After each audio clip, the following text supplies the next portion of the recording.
গতকাল ভাঙড়ে দুই দালাল একসাথে বিজেপি মিটিং করে একজন এমএলএকে বলছে এসব ধান্দাবাজ দালাল হান্ডে ভাঙড়ের বিধায়কের ক্ষমতা আছে। বিজেপির সঙ্গে সেটিং হয়েছে বলেই তো নওশাদ বললো যে কলকাতার মসজিদে আন্দোলনে কেউ নামবে না, মসজিদ যাই যাক।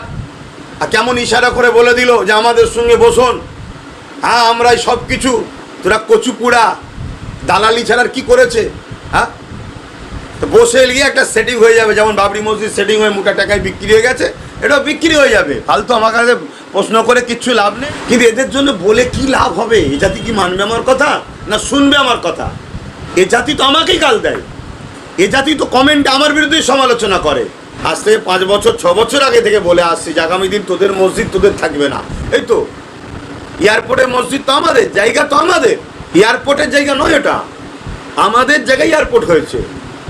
আমরা আরও জায়গা দেবো, দরকার হয় অন্য জায়গায় লিখ না, আমরা দেবো এয়ারপোর্টের জন্য। তা বলে আমার ধর্মকে ভাবাবেগে আঘাত দিয়ে একটা দাঙ্গা ফেতনার পরিস্থিতি তৈরি করে কি মেসেজ দিতে চাইছে এরা? এরা কোণঠাসা করতে চাইছে, এরা মুসলিম সমাজকে গণহত্যা করার একটা পরিকল্পনা করতে চাইছে। তার জন্য এই সব ইস্যু।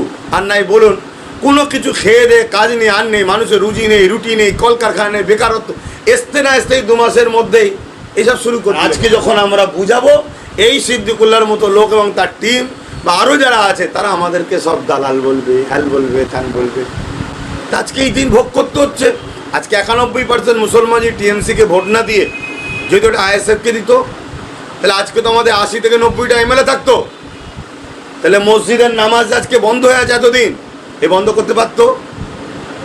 ওরা দাদাগিরি দিচ্ছে, আমরা দাদাগিরি দিতে পারতাম না? আজকে বলেন কত রাস্তার চৌমাতে অনেক ধর্মগুরুদের স্থান রয়েছে। আমি হ্যাঁ রয়েছে, ভাঙবে কি ভাঙবে না ওদিকে আমি যাচ্ছি না, রাস্তা আগে ছিল পরে করেছে কিনা ওদিকে আমি তর্কে যাচ্ছি না। ওই সেগুলো কোনো জায়গায় সমস্যা হয় না, তো শুধু মুসলমানদের মসজিদের সমস্যা হচ্ছে কেন? ওই যে বলছে 4 কোটি লোকলে নামবে, এইসব তো বলে খালি খামাখায় বাজার গরম করে মুসলমানদের আবার নতুন করে মাসিয়া হবে, হয়ে দেখা যাবে বিজেপির সঙ্গে নতুন করে সেটিং হবে, বিশাল কিছু আওয়াজ তুলে দেবে, লাস্টে দেখবে ফুস কিছু হচ্ছে না।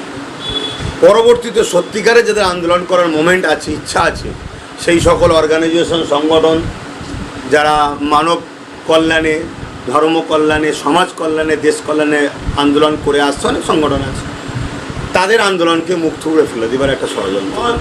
ফুরফুরা হোক, দেওবন্দি হোক, বেরেলি হোক, তাবলিগ হোক, যার সিলসিলা যার মশলা তার কাছে রাখেন, সবাই একটা জায়গায় ডেকে প্ল্যাটফর্মে, কোনো দালালি নয়, চিটিংবাজি নয়, প্রতারণা নয়, কোনো দলের কাছে মাথা বিক্রি নয়, নিজেরা সংগঠিত হন।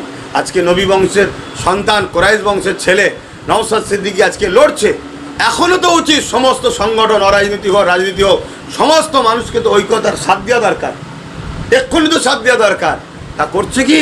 ভারতবর্ষে জুড়ে বিজেপি সরকার রাজনীতির পাওয়ারকে যেভাবে সংবিধান বিরোধীভাবে ব্যবহার করছে, সেটা আজকে পশ্চিমবাংলাতেও হতে চলেছে। এর জন্যে আমি বিজেপিকে দোষারোপ তো করবই, তো তার পাশাপাশি আমি মনে করি এর জন্য দোষী আমার কওমের মানুষেরাই, আমরাই। কেন আমরা সর্বসময় অন্যের দলের চাটুকারিতা করেছি, নিজেদের যে একটা পাওয়ার, ঐক্য, একতা হওয়া দরকার, সেগুলোকে আমরা কখনো ভাবিনি। তাই আজকে রাজ শক্তি দিয়ে তারা যে অন্যায় করছে, সংবিধান বিরোধী, গণতন্ত্র বিরোধী, সেই শক্তিকে প্রতিরোধ করার জন্য যে রাজশক্তি দরকার, সেটা আজকে আমাদের নাই। তাই আজকে আমাদেরকে এই অন্যায়ের শিকার হতে হচ্ছে। যখন উনি মন্ত্রী ছিলেন, যে সরকারের হয়ে, সে সরকার তো ক্ষমতায় ছিল 15 বছর। এই মসজিদ নিয়ে তো অনেকদিন ধরেই হুড়োহুড়ি হচ্ছে, তখন তো কিছু একটা ভিত মজবুত করে দিতে পারতেন। এটা করে অ্যাকচুয়ালি আমি মনে করি নিজেদের মধ্যে কি কাদা ছড়াছড়ি করবো বলেন না, দুঃখ তো। কিন্তু আমার সমাজের কিছু মানুষ যেভাবে জাতিকে ক্ষতি করেছে, সেটা না বলেও চুপ থাকা যাচ্ছে না। এটা আন্দোলনের মুডকে নষ্ট করতে চাইছে। এই যেটা বিশাল কিছু আওয়াজ তুলে দেবে, লাস্টে দেখবে ফুস কিছু হচ্ছে না। পরবর্তীতে সত্যিকারে যাদের আন্দোলন করার মোমেন্ট আছে, ইচ্ছা আছে, সেই সকল অর্গানাইজেশন সংগঠন যারা মানব কল্যাণে, ধর্ম কল্যাণে, সমাজ কল্যাণে, দেশ কল্যাণে আন্দোলন করে আসছে, অনেক সংগঠন আছে, তাদের আন্দোলনকে মুখ থুবড়ে ফেলে দেবার একটা ষড়যন্ত্র। এখন আমরা ওইখানকার মসজিদের যে দায়িত্ব, যারা সভাপতি কমিটির মধ্যে আছে, তারাই যখন প্রথমে বলে ফেললো যে কোনো আন্দোলন যেন রাস্তায় কেউ নামবেন না। ওই প্রতিষ্ঠানের তো শুনলাম সিদ্দিকুল্লাহ সাহেব উনি নাকি সভাপতি দায়িত্ব এই মসজিদে। অতএব যে মসজিদে যেখানে জুলুম হচ্ছে সেই মসজিদ কমিটির তো ভূমিকাটা প্রথম থাকে। তারা তো আন্দোলনে আহ্বান জানাবে, তার বাকি সমস্ত মসজিদ প্রেমিক, সংবিধান প্রেমিক, কেন সংবিধান আমাকে রাইট দিচ্ছে, সংবিধানের কথাও বলবো। তারা মানুষ যাবে, যে অমুসলিম ভাইরাও আসবে, মুসলমানদের উপরে জুলুম হচ্ছে, একটা জাতির উপর অত্যাচার হচ্ছে, যেটা আমার দেশের জন্য মানে একটা কালো দিন হবে, অন্যায় কাজ হবে, সংবিধান বিরোধী কাজ হবে। কিন্তু একটা প্রতিষ্ঠান যাদের মানে যারা নেতৃত্ব দিচ্ছে তাদের তো একটা ভূমিকা থাকে। সেই প্রতিষ্ঠানের নেতৃত্বই বলে ফেললো কি আন্দোলনে নামবে না। কিন্তু আমি কয়েক জায়গায় এই বিষয়ে যেই বললাম, আমি জানি না ওনার কানে পৌঁছেছিল হয়তো, তাই আজকে একটা সমাজকে দেখাতে হবে, তাই হয়তো নতুন করে বলছে আন্দোলন করতে হবে। তো উনি আন্দোলন করুক, অবশ্যই আন্দোলনের আমরা সাথে আছি, আহ্বান করুক। আল্লাহর ঘরের জন্য কে কোন দলের কে কি এই মাঝহাবের ওসব আমরা বুঝি না। এবং পাশাপাশি সংবিধান বিরোধী কাজ হচ্ছে, কেন মসজিদের জায়গায় এয়ারপোর্ট, এয়ারপোর্টের জায়গায় তো মসজিদ নয়। অর্থাৎ আমার জায়গায় তুমি এয়ারপোর্ট করলে ভালো কথা, দেশের উন্নতি হয়েছে, আমরা তো সব দিয়েছি, আমরা তো সবই দিয়েছি, আগামীতে আরো দেবো। কিন্তু তার জন্য গাইজুয়ারি করছে কেন? সরকার তো গাইজুয়ারি করলে উচিত হবে না। সরকার যদি গাইজুয়ারি করে তাহলে সংবিধানও আমাদের কিন্তু জোর দিবার পাওয়ার দিয়েছে, সেই সংবিধান অনুযায়ী রাস্তায় চলতে হবে। ওই প্রতিষ্ঠানের তো শুনলাম সিদ্দিকুল্লাহ সাহেব উনি নাকি সভাপতি দায়িত্ব এই মসজিদে। অতএব যে মসজিদে যেখানে জুলুম হচ্ছে সেই মসজিদ কমিটির তো ভূমিকাটা প্রথম থাকে। তারা তো আন্দোলনে আহ্বান জানাবে, তার বাকি সমস্ত মসজিদ প্রেমিক, সংবিধান প্রেমিক, কেন সংবিধান আমাকে রাইট দিচ্ছে, সংবিধানের কথাও বলবো। তারা মানুষ যাবে, যে অমুসলিম ভাইরাও আসবে, মুসলমানদের উপরে জুলুম হচ্ছে, একটা জাতির উপর অত্যাচার হচ্ছে, যেটা আমার দেশের জন্য মানে একটা কালো দিন হবে, অন্যায় কাজ হবে, সংবিধান বিরোধী কাজ হবে। কিন্তু একটা প্রতিষ্ঠান যাদের মানে যারা নেতৃত্ব দিচ্ছে তাদের তো একটা ভূমিকা থাকে। সেই প্রতিষ্ঠানের নেতৃত্বই বলে ফেললো কি আন্দোলনে নামবে না। কিন্তু আমি কয়েক জায়গায় এই বিষয়ে যেই বললাম, আমি জানি না ওনার কানে পৌঁছেছিল হয়তো, তাই আজকে একটা সমাজকে দেখাতে হবে, তাই হয়তো নতুন করে বলছে আন্দোলন করতে হবে। তো উনি আন্দোলন করুক, অবশ্যই আন্দোলনের আমরা সাথে আছি, আহ্বান করুক। আল্লাহর ঘরের জন্য কে কোন দলের কে কি এই মাঝহাবের ওসব আমরা বুঝি না। এবং পাশাপাশি সংবিধান বিরোধী কাজ হচ্ছে, কেন মসজিদের জায়গায় এয়ারপোর্ট, এয়ারপোর্টের জায়গায় তো মসজিদ নয়। অর্থাৎ আমার জায়গায় তুমি এয়ারপোর্ট করলে ভালো কথা, দেশের উন্নতি হয়েছে, আমরা তো সব দিয়েছি, আমরা তো সবই দিয়েছি, আগামীতে আরো দেবো। কিন্তু তার জন্য গাইজুয়ারি করছে কেন? সরকার তো গাইজুয়ারি করলে উচিত হবে না।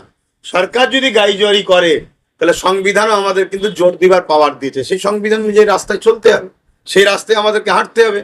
এবারে দরবার শরীফের পক্ষ থেকে কি আলোচনা হচ্ছে সেটা আলোচনার মধ্যেই আছে, সেটা যখন দরবারের পক্ষ থেকে ঘোষণা হবে আপনারা পেয়ে যাবেন। এইটা বন্ধ হওয়া দরকার। এটা বন্ধ তখনই সম্ভব যখন আমাদের হাতেও লাঠি থাকবে, অর্থাৎ রাজ পাওয়ার থাকবে। আমাদের হাতে নেই। আর আমাদের যে কটা সব নেতা, ধর্মীয় নেতা বলুন আর মুসলিম নেতা বলুন, বেশিরভাগই সব জাতিকে বারবার বিক্রি করেছে। আজকে যখন একটা মুসলিম ঘরের কোনো ছেলে একটা রাজনীতির যখন নেতৃত্ব দেবে, অবশ্যই সে সংবিধানকে মান্যতা দিয়ে দেশের জন্য নেতৃত্ব দেবে, সর্বধর্মের মানুষের নেতৃত্ব দেবে। কিন্তু তার উপরে যখন জুলুম হবে তার জাতির উপরে, সে তো প্রতিরোধ করতে পারবে। আজকে বলেন কত রাস্তার চৌমাতে অনেক ধর্মগুরুদের স্থান রয়েছে, আমি রয়েছে, ভাঙবে কি ভাঙবে না ওদিকে আমি যাচ্ছি না, রাস্তা আগে ছিল পরে করেছে কিনা ওদিকে আমি তর্কে যাচ্ছি না।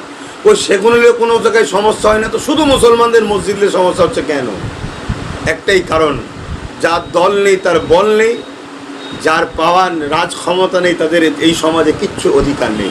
আর আজকে যখন আমরা বুঝাবো, এই সিদ্দিকুল্লাহর মতো লোক এবং তার টিম বা আরও যারা আছে তারা আমাদেরকে সব দালাল বলবে, হ্যাল বলবে, ত্যান বলবে। আজকে এই দিন ভোগ করতে হচ্ছে। আজকে 91% মুসলমান যে টিএমসিকে ভোট না দিয়ে যদি ওটা আইএসএফকে দিত, তাহলে আজকে তো আমাদের 80 থেকে 90টা এমএলএ থাকতো। তাহলে মসজিদের নামাজ আজকে বন্ধ হয়ে আছে এতদিন, বন্ধ করতে পারতো। ওরা দাদাগিরি দিচ্ছে, আমরা দাদাগিরি দিতে পারতাম না। ওরা আইনকে বুড়াগুলদেরকে জুলুম করছে, আমরা আইনের রাস্তায় যেটাকে জুলুমটাকে রুখতে পারতাম না। কিন্তু যাদেরকে দিল তারা কি করলো, A group, B group, C group, কোথায় ভালো টিএমসি, খারাপ টিএমসি, ডিম খাওয়া টিএমসি, কোথায় এ টিএমসি, কত রকম ভাগ হয়ে গেল। তাহলে মুসলমান আমরা কি ভুল করিনি? আমাদের ভুলের খেসারত আজকে আমাদেরকে ভোগ করতে হচ্ছে। এর সমাধান আছে, সেই সমাধানে আমি ক্ষুদ্র জ্ঞানে আজ থেকে 5 বছর 6 বছর আগে থেকে বলে আসছি যে আগামী দিন তোদের মসজিদ তোদের থাকবে না। এই তো এয়ারপোর্টের মসজিদ তো আমাদের, জায়গা তো আমাদের, এয়ারপোর্টের জায়গা নয় এটা, আমাদের জায়গায় এয়ারপোর্ট হয়েছে। আমরা আরো জায়গা দেবো, দরকার হয় অন্য জায়গায় লিখ না, যেখানে বসতি নেই আর নেই, আমাদের আছে জায়গা, লিখ না, আমরা দেবো এয়ারপোর্টের জন্য। কিন্তু তা বলে আমার ধর্মকে ভাবাবেগে আঘাত দিয়ে একটা দাঙ্গা ফেতনার পরিস্থিতি তৈরি করে কি মেসেজ দিতে চাইছে এরা? এরা কোণঠাসা করতে চাইছে, এরা মুসলিম সমাজকে গণহত্যা করার একটা পরিকল্পনা করতে চাইছে। তার জন্য এইসব ইস্যু আর নাই বলুন, কোনো কিছু খেয়ে দে কাজ নেই আর নেই, মানুষের রুজি নেই, রুটি নেই, কলকারখানা নেই, বেকারত্ব, আসতে না আসতেই 2 মাসের মধ্যেই এইসব শুরু করে দিলে কেন? এদের উদ্দেশ্যটা কি সেগুলোকে তো বুঝতে হবে। কিন্তু এখন বুঝে আর কি হবে? আমরা হাত খালি করে বসে আছি, এছাড়া আর কি বলবো? এটা যুগে যুগে হয়ে আসছে। যাদের মধ্যে ইনসাফ নেই আর ইনসাফ পরায়ণ নেই, তারা তখন কখনোই মানুষ, দুর্বল মানুষকে প্রশ্রয় দেয় না। ওই যে বলছে 4 কোটি লোক লে নামবে, এইসব তো বলে খালি খামাখায় বাজার গরম করে মুসলমানদের আবার নতুন করে মাসিয়া হবে, হয়ে দেখা যাবে বিজেপির সঙ্গে নতুন করে সেটিং করবে। এ জাতি দেখবেন এতদিন ছিল কড়াই, এখন চুলোতে পড়েছে, আবার চুলো থেকে উঠে দেবেন কারো কড়াতে উঠবে, সেই এ জাতিকে আবার গুমরা করবে। কিন্তু এদের জন্য বলে কি লাভ হবে? এ জাতি কি মানবে আমার কথা, না শুনবে আমার কথা? এ জাতি তো আমাকেই গাল দেয়, এ জাতি তো কমেন্টে আমার বিরুদ্ধে সমালোচনা করে। আজকে চুচুড়ার মসজিদটায় তালা মেরে দিয়েছিল টিএমসি সরকার, নামাজ পড়তে দেয়নি। আন্দোলন হয়েছিল, অনেক আন্দোলন হয়েছিল, কিন্তু আন্দোলনের মতো আন্দোলন হয়নি। কেন? আন্দোলন দেখানোর জন্য হয় আর হাকিকাতেও হয়, কথা বুঝে আসছে। আজকে সেই আন্দোলন, সেখানে চুচুড়া মসজিদ এখনও কিন্তু আবার খোলা হলো, নামাজও হলো।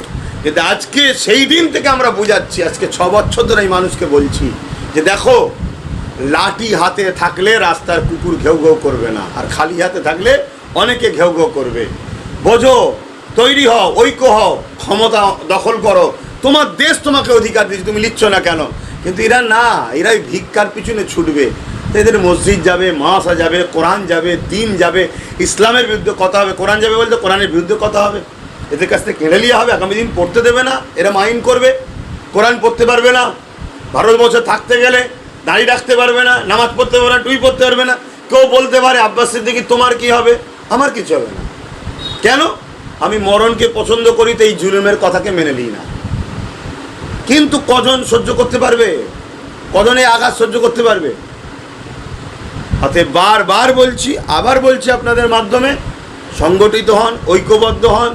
ফুরফুরা হোক, দেওবন্দি হোক, বেরেলি হোক, তাবলিগ হোক, যার সিলসিলা, যার মশলা তার কাছে রাখেন, সবাই একটা জায়গায় ডেকে প্ল্যাটফর্মে, কোনো দালালি নয়, চিটিংবাজি নয়, প্রতারণা নয়, কোনো দলের কাছে মাথা বিক্রি নয়, নিজেরা সংগঠিত হন।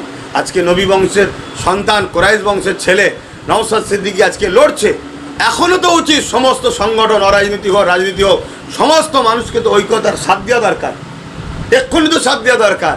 তা করছে কি? তাহলে বিজেপির সঙ্গে সেটিং হয়েছে বলেই তো নওশাদ বললো যে কলকাতার মসজিদে আন্দোলনে কেউ নামবে না, মসজিদ যাই যাক।